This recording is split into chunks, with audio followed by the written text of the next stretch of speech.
Hey y'all, Scott here, and what you're hopefully looking at right now is one of my favorite water bottle brands out there, Lake on the Go from Water Productions. I'm pretty brand loyal to Water Productions, but I won't just buy anything from them willy-nilly. They really have to prove the worth of their product to me before I buy. Water is back! Introducing Water ZEX Plus, the cooler, more anti-pussy way of staying hydrated. It's Water ZEX Plus from Water Productions. This ain't your granddad's water. Well, I'm sold. Corporations have been reselling us the same products with a new coat of paint for eons, and video games are no different.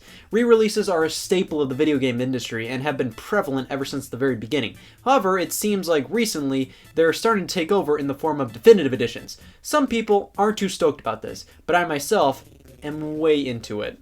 I am way into the preservation of games. I mean, just look at all these games. Other than a feeling of undeniable remorse, these games bring me nothing but pure joy. In my opinion, games need to be held on the same level as movies and books, and people need to ensure that these games can be experienced forever. Sadly, these days a lot of problems are coming up. Consoles and games are starting to become less and less reliable, disc rot is leaving some games completely unplayable, and digital stores on legacy systems are shutting down, leaving some digital games lost to the past. That's why I am wholeheartedly for definitive editions, ports, and remasters. These re-releases give games a new life and allow more and more people to play them, while also increasing their lifespan tenfold. Also, most of the time, these re-releases have all previously released DLC packed physically onto a disc, and I love that this digital content that could have been lost to the ages is immortalized on a disc. Now, what's the difference between a definitive edition, remaster, and a port? Honestly, in some cases, not that much. Many would consider the three synonyms for each other, and others would consider them all separate ideas. I'm kind of in the middle. A definitive edition to me is a jacked up Game of the Year edition. It's a cleaned up version of an older title with extra content that wasn't included on the disc originally, specifically DLC and patches.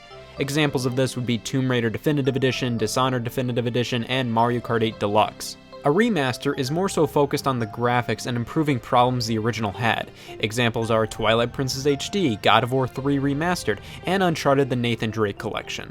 And a port is kinda just a nothing fancy, just making this available on newer consoles kinda thing. Games like Deadpool, Dead Rising 1 and 2, and the whole Resident Evil suite. Now, in many cases, those descriptions could be swapped and it would still be valid, but with the examples I talked about, it's pretty obvious there's different tiers of the re-release. Re-releases have been incredibly prevalent this generation, the majority of which are older 360 and PS3 titles. This is definitely because the PS4 and originally the Xbox One didn't offer backwards compatibility. Tons of people are not okay with this. They want new games and lots of them, not these 5-year-old games that are full price. Yeah, I get that. In my opinion, one of the worst examples of overpricing was recently in the form of LEGO City Undercover. Originally released as a Wii U exclusive for the retail price of $49.99, WB Games has finally gotten around to releasing the game on current platforms for a retail price of $59.99. The game's not even substantially improved. It has a new co-op mode, but that's about it.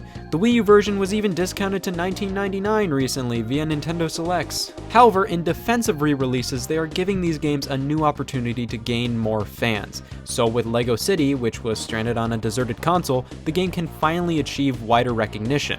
If I owned a PS4 and not an Xbox 360 or PlayStation 3, would I really spend all that money to get one of those consoles to play Tomb Raider? The fact that it was released on PS4 means I'm totally more likely to play it and become a fan, meaning it's more likely the franchise will see more games and the industry will succeed.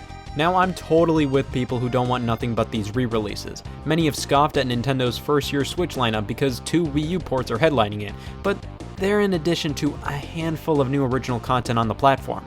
Plus, one of the Wii U ports came out day and date alongside the Wii U version, and the other has a ton of new content, so I'm okay with this. Sony, on the other hand, is quite guilty of oversaturating release years with re-releases. In the same year, Uncharted: The Nathan Drake Collection, Tearaway Unfolded, God of War 3 Remastered, Journey, and Beyond Two Souls were re-released on PS4.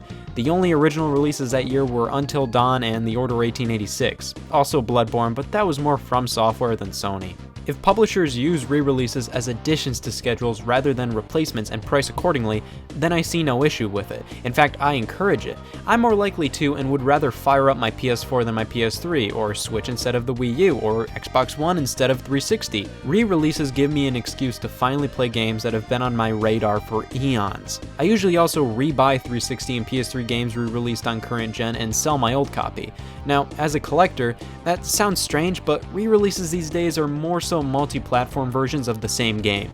They're largely unchanged, and mainly just better looking, more fully fledged versions of the same games. It's like owning two versions of the same movie. If one version is better in every way and doesn't take content away from the original, what's the point of owning the lesser version? I'm never going to play the 360 version of Tomb Raider after playing the PS4 version, so I just sell it. Some people have problems with the price and demand that people who bought the original deserve the newly enhanced version for little to no money. Whoa there, I didn't know you were a member of the Entitled Emporium. Based on that train of thought, you should never buy a new laptop, or a phone, or a refrigerator, because in a year there will be a much better version for the same price. You pay a price to get something now, and you have to understand that value goes down over time. You paid to play this game when it came out, and now other people get a better value, but they had to wait a few years to play it. Definitive editions, remasters, and ports are good for the industry. As game development costs are going up, developers can sell their old games again with a new coat of paint, which can in turn help them fund projects and consider continuing fan-favorite franchises.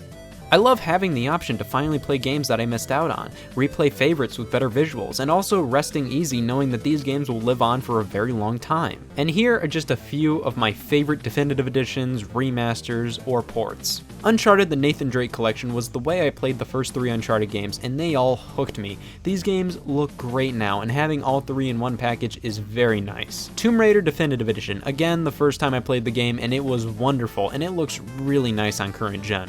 Mario Kart 8 Deluxe, it may have come out just 3 days ago, but this is one of, if not the best Mario Kart to date, simply because of how much content is in here. Plus, the gameplay tweaks, while not making it feel completely new, makes the game feel fresh. I love re-releases, and I hope they continue forever, as long as new releases stay more frequent. But I'm done rebuying water. I've already bit the bullet on Water ZEX Plus. I don't need... Oh, I can't resist. I'm such a water fanboy.